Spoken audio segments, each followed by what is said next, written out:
Mexico has claimed exclusive rights to the word tequila.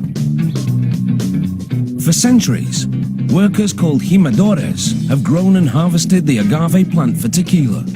It takes 7 years on average for a species called Weber blue agave to mature.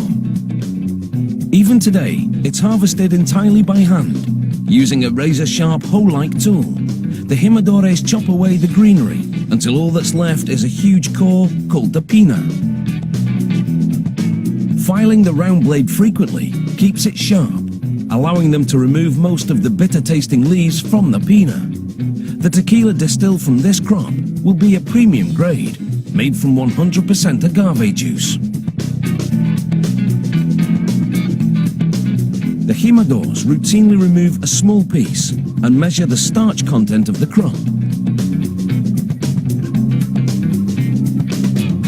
Only if it's deemed to be sufficient is the agave pina sent to the distillery.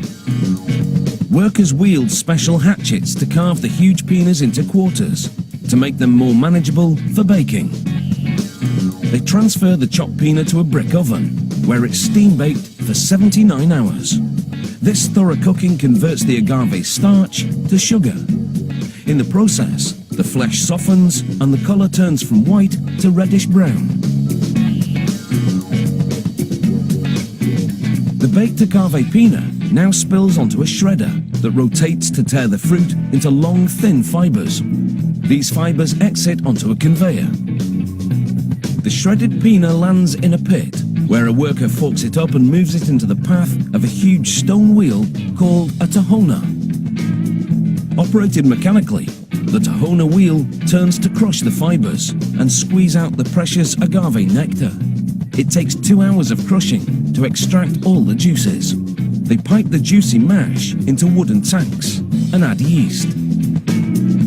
The yeast causes fermentation, a process where sugar is transformed into alcohol.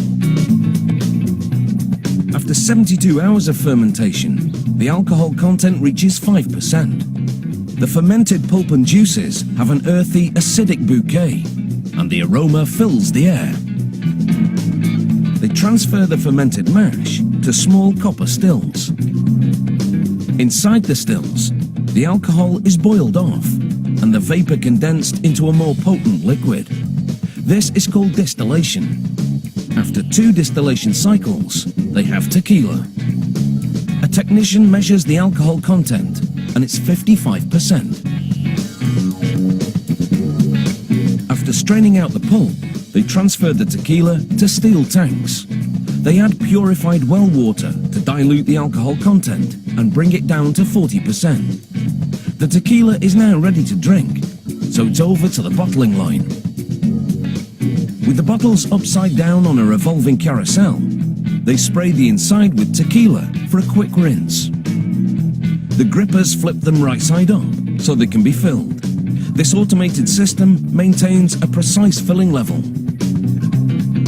An employee corks the bottles and then sends them down the line. The next worker presses adhesive-backed transparent labels onto them. The see-through labels showcase the clarity of this fresh, premium tequila. For a drink with a little more complexity, they age the tequila in oak casks for 2 months or more, depending on the grade.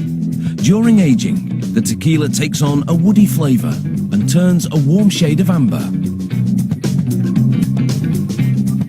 The master distiller personally approves every batch. He checks the color, inhales the aroma, and puts his observations down on paper. He also takes a little sip. No longer just a rough swig for banditos, tequila has gone up market and is a key ingredient in many popular cocktails. The end result is still the same though. Cheers.